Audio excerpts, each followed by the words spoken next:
If we was to fight right now on the streets, I'll break your fucking neck. And that's on my kids. And you know it, I know it, and the whole world know it. And I'm not talking about no fighting in the ring. If me and you was to fight outside, I will break your... Recently, Tank Davis stirred controversy with a tweet aimed at Bud, escalating tensions between the two fighters. Known for his brash and often provocative social media presence, Davis took things to a new level by targeting Crawford's family in his post. His tweet was in response to Crawford's comments about Davis's fighting style, claims that Davis hadn't faced the same level of competition, and a remark suggesting that Tank was upset about not being invited to an event. However, the personal attack on Crawford's wife and 8 children crossed a line that many boxing fans found disrespectful. Fans and analysts quickly took to social media, criticizing Davis for dragging family into the feud. The tweet ignited outrage, especially considering the respect typically afforded to an opponent's family in the sport. Many supporters who once backed Davis began distancing themselves after the incident. In professional boxing, trash talk is common, but involving someone's family is generally seen as crossing a personal line. Davis's tweet didn't just anger Crawford's supporters, it sparked widespread disappointment among boxing fans, many of whom expressed concern about the direction of his career. The boxer, renowned for his knockout power and thrilling fights, now faces backlash for stepping over the line. Some fans defended Davis, suggesting he was simply playing mind games, a common strategy in boxing to generate hype before a potential fight. However, the overwhelming majority of reactions from fans, fighters, and analysts pointed to the tweet as a mistake. In response to the growing backlash, Davis remained defiant, posting more tweets to justify his words. But the damage was done, and the conversation quickly shifted from his knockout power to his controversial behavior outside the ring. However, it wasn't just Tank provoking the beast. TerenceCrawford wasted no time responding. The reigning pound-for-pound king posted a video addressing the tweet, sending a clear message to Davis. "You know I would absolutely crush you if we ever had a street fight." Speaking about you, is that ever a possible fight? Yeah, if he want to dare to be great, he can be like all the other fighters that moving up 2 weight classes and, you know, daring to be great. You would fight him, man. Tell him to come up there. He got to come to win 54. He said I got a glass chin, so tell him to come and touch it. Ooh. Wow, man. Gervonta said you got a glass. Crawford's response was calm yet firm. He didn't resort to the same level of personal attacks as Davis, but instead focused on his readiness to fight, whether in the boxing ring or outside of it. His message was clear. He isn't afraid of Davis and is willing to face him in any setting if necessary. This measured response only strengthened Crawford's reputation as a composed and professional fighter. They just say we in a gunfight, right? Yeah. And I got a metal shield, and the opposite person got a glass shield. Okay, champ. Who gonna come out on top? I don't care about how much he run around. Once them hands get on him, it's gonna slow him down. And once definitely if he touch him, he definitely if he touch him clean. This wasn't the first time Davis and Crawford had exchanged words. The two fighters have been at odds for years, publicly calling each other out on multiple occasions. However, up until this point, their rivalry had largely remained professional. Davis has consistently criticized Crawford's choice of opponents and questioned his marketability, while Crawford has expressed frustration with Davis's management and the level of competition he has faced. In interviews, Davis has often claimed that Crawford's career lacks excitement, arguing that he himself is the more entertaining fighter. He has also suggested that Crawford has avoided matchups with top-tier opponents in their respective weight classes. Meanwhile, Crawford has fired back, questioning Davis's skills and claiming that he is overhyped, having never faced the same level of competition Crawford has throughout his career. While the two have exchanged verbal jabs in the past, Davis's recent tweet crossed a line that many felt went beyond typical rivalry. The personal attack on Crawford's family added a new layer of animosity, pushing their feud into the spotlight of the boxing world. Terence Crawford and Gervonta "Tank" Davis are two of boxing's biggest stars and one of the most controversial. Debates in the sport today revolves around who has made more money in their careers. Their feud has escalated across social media platforms like X, where both fighters have taken shots at each other, fueling heated discussions among fans, analysts, and even fellow boxers. The root of the debate isn't just about who is the better fighter, it's about who has earned more, who draws the bigger crowd, and who holds the edge in terms of financial success. Question for you, Tank. At 147, how does a fight with you and Terence Crawford look? 147? 147. I tapped that trend. You know he going to sleep. I already know. I already know he ain't is. got no chance. I already know he is. He said no chance. The true financial figures in boxing are known only to a select few, network executives, promoters, and managers, who rarely, if ever, disclose the complete financial picture. The purse totals released to the public represent just one part of a fighter's earnings. Additional income often comes from pay-per-view revenue shares, sponsorships, and performance bonuses, all of which are difficult to quantify unless explicitly disclosed. Despite these challenges, several key facts and expert opinions provide some insight into how Terence Crawford and GervontaDavis's earnings compare. In recent years, Crawford has solidified his position as one of the highest-paid fighters in the sport, largely due to two landmark bouts: his July 2023 victory over Errol Spence Jr. and his August 2020. How you feel about that fight? Is it even possible at a catch weight? No, ain't no catch weight. You come up to 47. You're not even entertaining a catch weight. No, I'm not. He's a champ though too, undefeated. And what champ? Come on, man, tell me what belt. You know boxing. You forgot Devin Haney is undisputed. Devin Haney got all the belts. He the champ. Nobody else the champ. I'm gonna come up here where the big boys at. All right, I'll welcome him. Crawford not only secured a dominant victory, but also walked away with a significant share of the revenue. Reports indicate that this fight alone propelled him into a new financial bracket. His bout against Madiev, where he reportedly earned a guaranteed $10 million, further solidified his status as one of boxing's top earners. Meanwhile, GervontaDavis has been a consistent pay-per-view attraction, with his April 2023 showdown against Ryan Garcia standing out as a defining moment in his career. The fight was a blockbuster event, drawing massive attention and showcasing Davis's ability to deliver thrilling performances in high-stakes situations. His stunning TKO victory over Garcia cemented his reputation as one of boxing's most marketable stars. While Davis has undeniably been a major draw, Great. It was no different from 147, to be honest. Israel just was a strong opponent. You know, and we knew that coming. social media presence plays a crucial role in this discussion.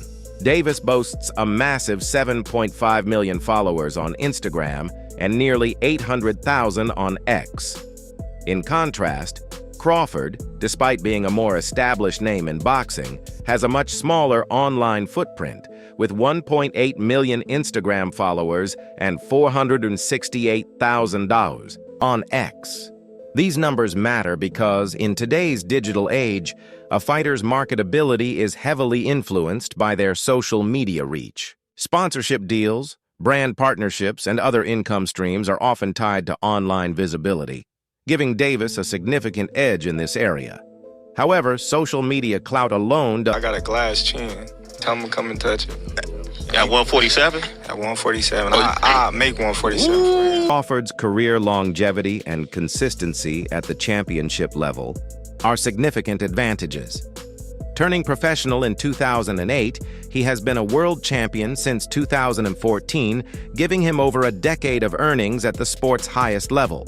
Championship fights, especially as the main event, typically bring larger payouts, and Crawford's extensive resume of title bouts underscores his earning potential.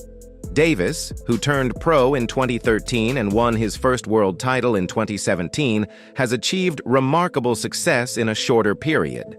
However, he lacks the same length of championship-level experience as Crawford. How good is Terence Crawford? Terence Crawford is good, but he's not what people make him the same. He's not pound for pound. Involvement of His Excellency Turki Alalshik in boxing has been a game changer, particularly for Crawford. Alalshik's model of offering fighters guaranteed paydays far beyond what traditional promoters can provide has reshaped the financial dynamics of the sport. Crawford's $10 million guarantee for the Matiev fight is just the beginning, as reports suggest that a potential bout with Canelo Alvarez could set new records for fighter earnings. Alalshik's ability to bring unprecedented financial backing to the table gives Crawford... The thing I can say about Tank is he's smart. He can box. Yes. And he explosive. You know what I mean? But I'm saying skill-wise and in the mind, I don't think neither one of them can outthink. For Davis, the financial landscape looks different. While his drawing power is undeniable, the quality of his upcoming opponents could impact his ability to command massive paydays. His rumored March fight against Lamont Roach, Jr., while legitimate in terms of competition, lacks the marquee value needed to drive significant pay-per-view sales. Without a high-profile opponent to help sell the event, Davis may struggle to match the earnings Crawford has secured through blockbuster matchups.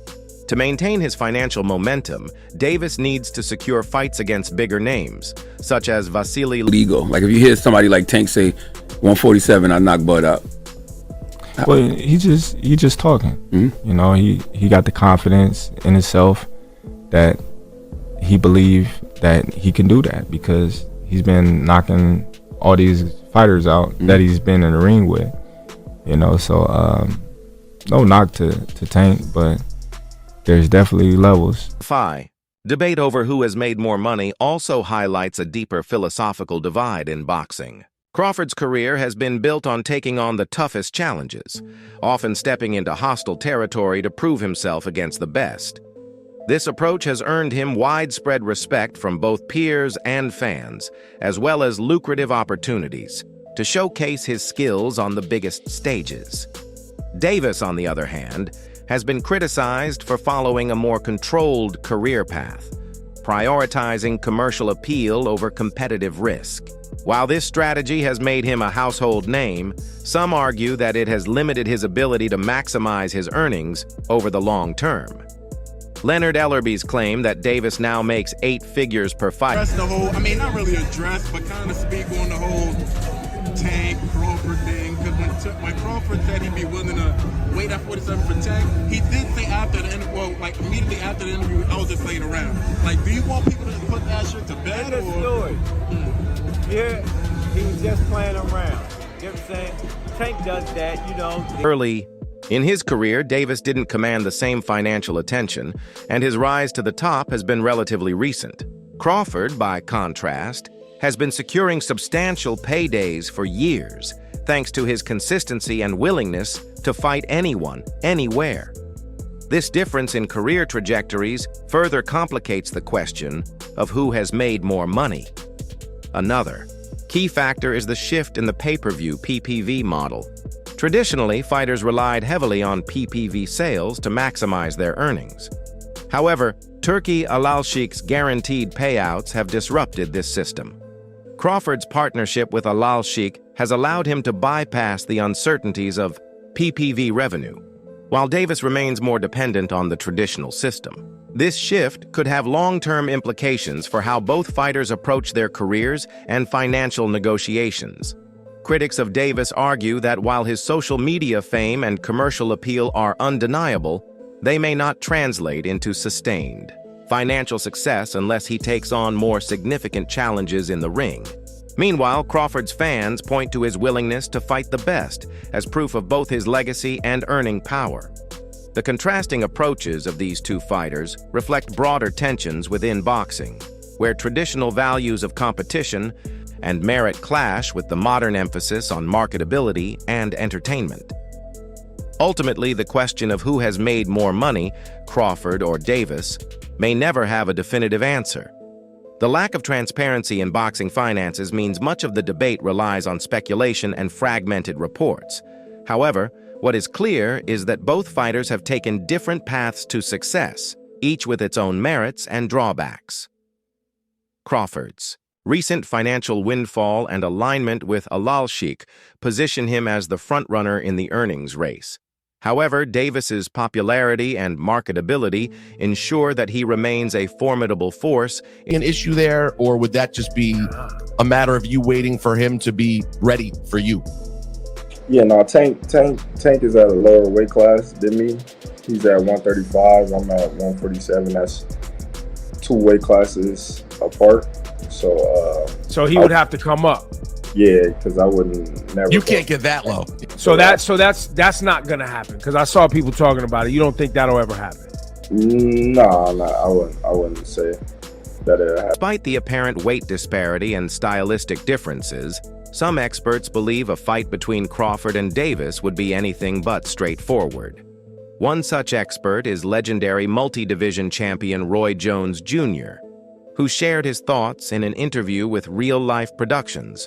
Jones described a hypothetical matchup between the two as a good damn fight, suggesting that it could be competitive if fought at a catchweight just below the welterweight limit. He emphasized the unique attributes of both fighters, particularly Davis's explosiveness as a potential game changer. "I don't see anybody around that's going to beat Bud unless it's somebody way bigger than him," Jones said, referring to Crawford by his nickname. But don't sleep on the fact that if he and Tank fought at about 145, that's a good damn fight, you understand me? Because they both have very high IQs and Tank is very explosive. That's the one thing that Tank got that Errol didn't have. In boxing, an explosive fighter can go a lot of places. I was only able to cover the weights that I covered because I was so explosive. Explosiveness keeps people in check. Jones's comments highlight the key contrast between the two fighters. Crawford is a master technician, known for his adaptability, ring IQ, and ability to outthink and outmaneuver opponents. His switch-hitting style and razor-sharp accuracy have allowed him to dominate elite competition across multiple weight classes. Davis, on the other hand, is celebrated for his raw power, speed, and explosiveness, making him one of the most feared punchers in boxing. While Crawford relies on calculated precision to systematically break down his opponents, Davis has the ability to end fights instantly with a single punch. So what are we talking about here? Gervonta Tank Davis, which would be the A side in this situation, would never move up to 147 pounds and fight Terence Bud Crawford. Davis's size disadvantage would make it challenging for him to close the distance against a skilled and disciplined fighter like Crawford. However, his explosiveness and ability to land fight-altering punches make him a dangerous opponent for anyone, regardless of size. While fans and analysts can speculate endlessly about how a fight between these two would play out, the reality is that it's highly unlikely to ever happen. Crawford is focused on solidifying his legacy, having already cleared out the welterweight division and become the undisputed champion at 147 lbs.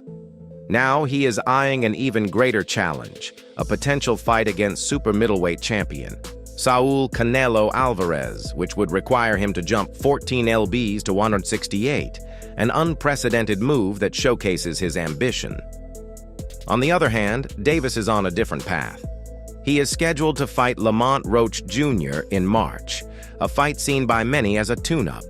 Interestingly, he has hinted at retiring by the end of the year, leaving fans questioning whether he will step away from the sport at the peak of his career. If true, it would mark the end of an era for one of boxing's most exciting and polarizing figures. Despite their differing career trajectories, a hypothetical fight between Crawford and Davis continues to captivate boxing fans. While Crawford's size, skill, and experience would likely give him the edge, Davis's explosiveness and unpredictability ensure that no outcome could be considered a foregone conclusion. Though this matchup remains unlikely, the contrast in their styles, personalities, and career choices fuels the ongoing debate about how such a fight would. Tank cannot fuck with Terence Crawford at all. Y'all keep pushing for that. He will destroy